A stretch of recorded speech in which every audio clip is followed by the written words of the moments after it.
Hello दोस्तों, नमस्कार दोस्तों। हमारे यूट्यूब चैनल पर आप सभी का स्वागत है। अगर अभी तक आपने हमारा चैनल सब्सक्राइब नहीं किया है तो प्लीज़ इसे सब्सक्राइब कर लीजिए, क्योंकि यहाँ पर आपको सभी विषयों का प्रैक्टिस सेट मिल जाएगा जो परीक्षा की दृष्टि से अति महत्वपूर्ण है।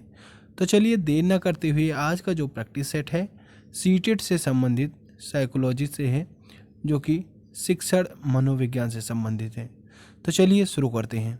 बाल्यावस्था की प्रमुख विशेषता नहीं है प्रबल जिज्ञासा प्रवृत्ति, अनुकरण की प्रवृत्ति, अंतर्मुखी व्यक्तित्व या फिर संचय की प्रवृत्ति। तो बाल्यावस्था की जो प्रमुख विशेषता नहीं है वह जो है अंतर्मुखी व्यक्तित्व है। अभियोगिता वर्तमान दशा है जो व्यक्ति की भविष्य की क्षमताओं की ओर संकेत करती है। यह परिभाषा दी थी विंघम ने, जेम्स ट्रेवर ने या ट्रेक्सलर ने या वारेन ने। तो अभियोगिता वर्तमान दशा है जो व्यक्ति की भविष्य की क्षमताओं की ओर संकेत करती है। यह परिभाषा जो है ट्रेक्सलर ने दी थी। किसने दी थी? ट्रेक्सलर ने दी थी। ऑप्शन सी बिल्कुल सही आंसर हो जाएगा। एक बालक की बुद्धि लब्धि 150 है तो वह बालक है मंद बुद्धि बालक, प्रतिभाशाली बालक, पिछड़ा बालक या फिर असंतुलित बालक। तो अगर बालक की बुद्धि लब्धि 150 या उससे प्लस है तो वह प्रतिभाशाली बालक के अंतर्गत आएगा, यानी आपका जो सही जवाब होगा वह है प्रतिभाशाली बालक। बुद्धि लब्धि यानी आईक्यू के लिए विशिष्ट श्रेय किस मनोविज्ञान को जाता है? सिगमंड फ्रायड, मैकडूगल, स्टर्न या फिर कोहलर। तो बुद्धि लब्धि के लिए विशिष्ट श्रेय जो है स्टर्न मनोविज्ञान को जाता है। ठीक है, स्टर्न महोदय जो है उनको जाता है। ऑप्शन सी बिल्कुल सही आंसर हो जाएगा। मूल्यांकन होता है छात्र के व्यक्तित्व का, छात्र के कौशल का, छात्र की रुचियों का या फिर प्राप्त उद्देश्यों की प्राप्ति का। तो मूल्यांकन जो होता है वह प्राप्त उद्देश्यों की प्राप्ति का होता है। ठीक है, ऑप्शन डी बिल्कुल सही आंसर हो जाएगा। व्यक्तित्व व्यक्ति से संबंधित समस्त मनोवैज्ञानिक क्रियाओं एवं दिशाओं का सम्मिलित स्वरूप है। यह कहा था, तो यह जो है लिंटन महोदय ने कहा था। ऑप्शन सी बिल्कुल सही आंसर हो जाएगा। संगठित व्यक्तित्व की विशेषता नहीं है गतिशीलता, संतोष, उच्च आकांक्षा तथा उद्देश्यपूर्णता, असामाजिकता, समायोजन। तो संगठित व्यक्तित्व की विशेषता जो है वह असामाजिकता नहीं है। ऑप्शन सी बिल्कुल सही आंसर हो जाएगा। व्यक्तित्व को समझने के लिए व्यक्तित्व के शील गुणों का अध्ययन किस मनोवैज्ञानिक ने किया था? तो इसका जो है अध्ययन आलपोर्ट तथा कैटिल मनोवैज्ञानिक ने किया था। व्यक्तित्व आत्मज्ञान का ही दूसरा नाम है। यह किस दृष्टिकोण से संबंधित है? समाजशास्त्रीय दृष्टिकोण, मनोवैज्ञानिक दृष्टिकोण, दार्शनिक दृष्टिकोण या फिर उपरोक्त में से कोई नहीं। तो व्यक्तित्व आत्मज्ञान का ही दूसरा नाम है। यह जो है दार्शनिक दृष्टिकोण से संबंधित है। ऑप्शन सी बिल्कुल सही आंसर हो जाएगा। सेल्डन ने शारीरिक गुणों के आधार पर व्यक्तित्व को कितने भागों में बांटा है? कोमल एवं गोलाकार, गोलाकार एवं आयताकार, लंबाकार एवं कोमल या उपरोक्त सभी। तो सेल्डन ने शारीरिक गुणों के आधार पर व्यक्तित्व को जो है इन यानी उपरोक्त सभी भागों में बांटा गया, जिन्हें हम गोलाकार, कोमल, गोलाकार, आयताकार, लंबाकार कह सकते हैं। ठीक है। वेदांत दर्शन के आधार पर शरीर की रचना किस कोश से नहीं मानी जाती है? ज्ञान व विज्ञानमय कोश, अन्नमय कोश व प्राणमय कोश, मनोमय कोश व आनंदमय कोश या भावना कोश। तो वेदांत दर्शन के आधार पर शरीर की रचना जो है वह भावना कोश से नहीं मानी जाती है। थार्नडाइक ने व्यक्ति को किस आधार पर बांटा है? प्रभुतापूर्ण व अधीनस्थपूर्ण आधार पर, चिंतन व कल्पना शक्ति के आधार पर, कठोर हृदय व कोमल हृदय के आधार पर, उपरोक्त में से कोई नहीं। तो थार्नडाइक ने व्यक्ति को चिंतन व कल्पना शक्ति के आधार पर बांटा है। किस आधार पर? चिंतन व कल्पना के शक्ति के आधार पर। पर्सनालिटी शब्द का उद्गम है संस्कृत भाषा से, लैटिन भाषा से, ग्रीक भाषा से या उपरोक्त में से कोई नहीं। तो जो संस्कृत जो पर्सनालिटी शब्द है वह लैटिन भाषा शब्द का उद्गम है। किस भाषा का उद्गम है? लैटिन भाषा का। बहिर्मुखी व्यक्ति होता है, उसकी सामाजिक कार्यों में विशेष रुचि होती है, आत्म केंद्रित होता है, दूसरों के समक्ष कम बोलता है, उपरोक्त में से कोई नहीं। तो जो बहिर्मुखी व्यक्ति होता है वह सामाजिक कार्यों में उसकी विशेष रुचि होती है। ऑप्शन ए बिल्कुल सही आंसर हो जाएगा। अगला क्वेश्चन आइए देखते हैं। समवेगिक स्थिरता में किस वस्तु के प्रति निर्वेद अधिगम को बढ़ाते हैं? साहस, जिज्ञासा, भौतिक वस्तु या उपरोक्त सभी?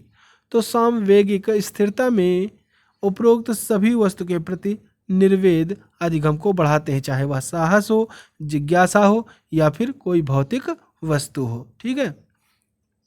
अगला क्वेश्चन है, व्यक्तिगत विभेद को ज्ञात करने की विधि है। रुचि परीक्षण, बुद्धि परीक्षण, व्यक्ति इतिहास विधि, उपरोक्त सभी? तो व्यक्तिगत विभेद को ज्ञात करने की विधि जो है उपरोक्त सभी मानी जाएगी, चाहे वह रुचि हो, बुद्धि हो, व्यक्ति इतिहास विधि हो, कोई भी विधि हो, वह व्यक्तिगत विभेद को ज्ञात करने की विधि है। ठीक है। निम्नलिखित में से कौन सा कथन सही है? तो व्यक्तिक भिन्नता सार्वभौमिक होती है, बिल्कुल सही है। दो व्यक्ति समान नहीं होते हैं, बिल्कुल समान नहीं होते हैं। वैयक्तिक भिन्नताओं का मापन संभव, बिल्कुल मापन संभव है। तो अर्थात इसका जो सही आंसर होगा उपरोक्त सभी हो जाएंगे। आलपोर्ट ने व्यक्तित्व के सील के गुण से संबंधित शब्द बताए थे। तो सील के गुण से संबंधित शब्द 4500 शब्द बताए थे। व्यक्तित्व शारीरिक, मानसिक, सामाजिक, संवेगात्मक क्रियाओं का एक रूप है जो उपयुक्त में से कोई नहीं है। ठीक है। जैविकीय कारकों को कितने भागों में बांटा जा सकता है? शारीरिक रचना व नलिका विहीन ग्रंथियों, शारीरिक रसायन, परिवार रचना या ऊपर के दो? तो जैविकीय कारकों को शारीरिक रचना व नलिका विहीन ग्रंथियों तथा शारीरिक रसायन के आधार पर बांटा जा सकता है। ठीक है। इसलिए ऑप्शन डी ऊपर के दो ऑप्शन आपके सही आंसर हो जाएंगे। आकर्षक व्यक्तित्व हमें सतत अपने जीवन पथ पर आगे बढ़ने की प्रेरणा देता रहता है। यह है ध्येय की ओर अग्रसर होना, वातावरण के साथ समायोजन, आत्मचेतना व सामाजिकता, उपरोक्त में से कोई नहीं। तो आकर्षक व्यक्तित्व हमें सतत अपने जीवन पथ पर आगे बढ़ने की प्रेरणा देता रहता है। यह जो है ध्येय की ओर अग्रसर होना की प्रेरणा देता है। ऑप्शन ए जो है बिल्कुल सही आंसर हो जाएगा।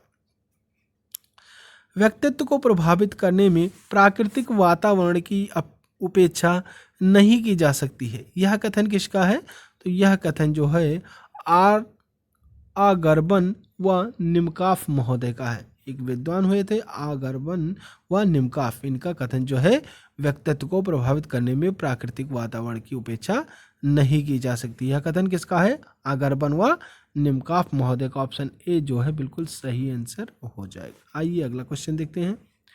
अंतर्मुखी बालक होता है स्वयं को यथार्थ के अनुकूल ढालने वाला, सभी के साथ मिलकर चलने वाला, समस्याओं को पारस्परिक रूप से समझने वाला, एकांत में विश्वास करने वाला।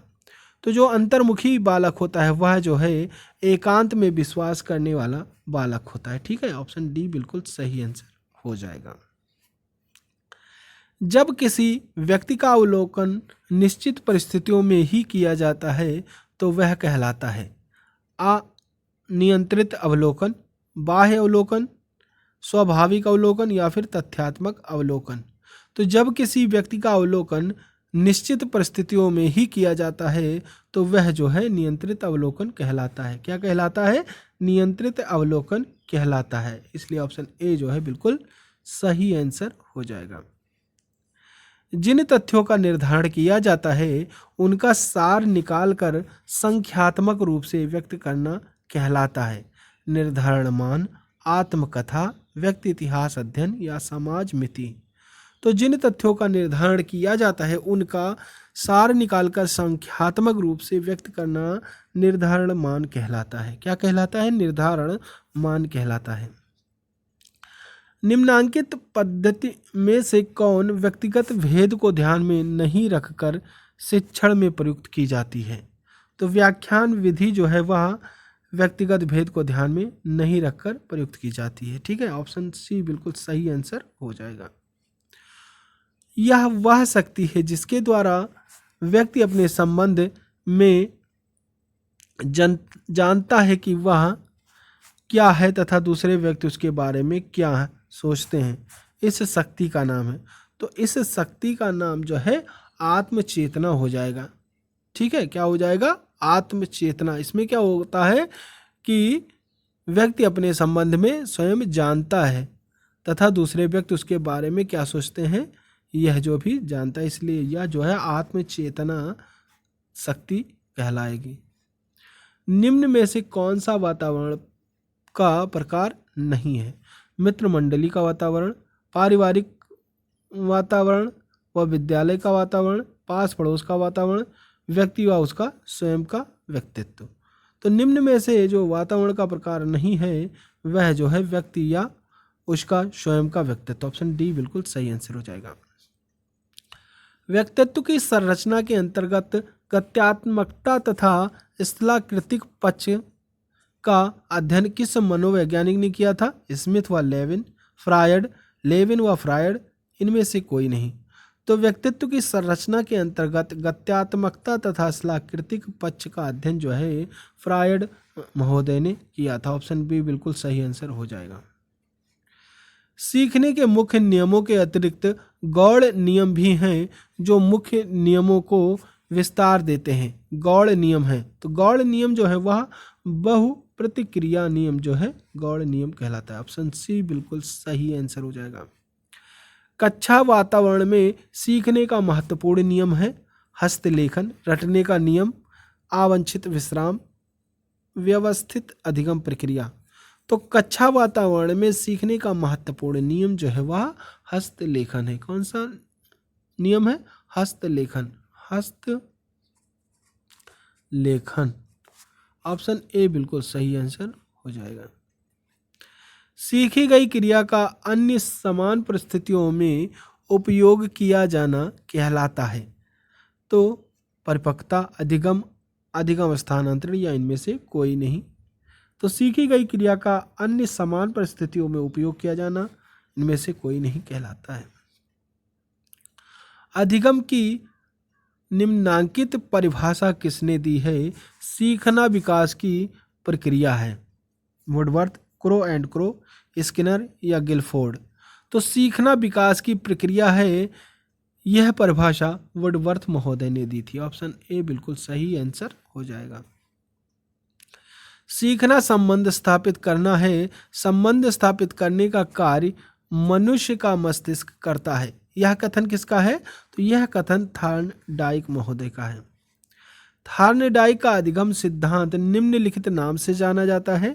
तो थॉर्नडाइक का अधिगम सिद्धांत जो है प्रयास व त्रुटि का सिद्धांत नाम से जाना जाता है। ऑप्शन बी बिल्कुल सही आंसर हो जाएगा। अगला क्वेश्चन देखते हैं।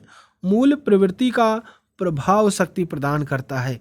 बालक के व्यवहार को, बालक के विकास को, व्यक्ति के विकास को या व्यक्ति के व्यवहार को।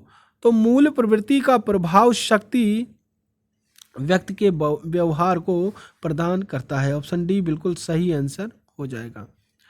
पावलोव ने अधिगम का जो सिद्धांत प्रतिपादित किया था वह है बहुक्रिया, आंशिक क्रिया, अनुकूलित अनुक्रिया या आत्मीकरण। तो पावलोव ने अधिगम का जो सिद्धांत प्रतिपादित किया था वह जो है अनुकूलित अनुक्रिया का सिद्धांत था। ठीक है, ऑप्शन सी बिल्कुल सही आंसर हो जाएगा। मूल प्रवृत्तियों में आवश्यक होता है, तो क्या आवश्यक होता है? अनुभव, बुद्धि, प्रयोजन या फिर संवेग। तो मूल प्रवृत्तियों में अनुभव आवश्यक होता है, इसलिए ऑप्शन ए बिल्कुल सही आंसर हो जाएगा। मापन किया जाने वाला व्यक्तित्व का प्रत्येक पहलू व्यक्तिक भिन्नता का अंश है। उपरोक्त परिभाषा दी थी। तो उपरोक्त परिभाषा जो है स्किनर महोदय ने दी थी। इन्होंने क्या बताया? मापन किया जाने वाला व्यक्तित्व का प्रत्येक पहलू व्यक्तिगत भिन्नता का अंश होता है। ठीक है। थार्नडाइक का सीखने का मुख्य नियम नहीं है। अभ्यास का नियम, तत्परता का नियम, परिणाम का नियम, यह जो है थार्नडाइक महोदय का है, लेकिन जो सदृशीकरण का नियम है यह जो है इनका नियम नहीं। ऑप्शन डी बिल्कुल सही आंसर हो जाएगा। तो आज के लिए बस इतना ही। नेक्स्ट प्रैक्टिस सेट देखने के लिए आप हमारे चैनल को सब्सक्राइब कर बेल आइकन प्रेस कर दें, जिससे कि हमारे वीडियो डालते ही आपको नोटिफिकेशन मिल सके। तो चलिए, थैंक यू। जय हिंद, जय भारत।